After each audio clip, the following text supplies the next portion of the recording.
Hii picha inazungumzia kanisa la leo, jinsi ambavyo watu hawapendi kuambiwa habari za kutubu, habari za toba, habari za utakatifu, habari za kuacha dhambi, habari za kuishi maisha yanayompendeza Mungu.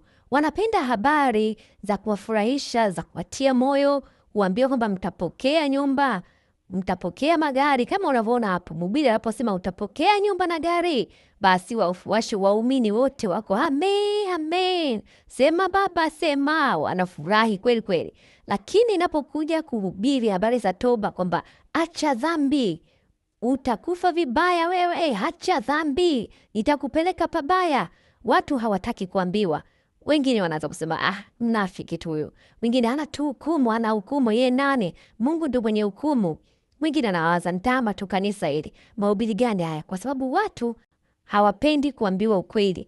Wanapenda injili inaitwa injili ya pipi. Yaani pipi unajua ni tamu unapopewa.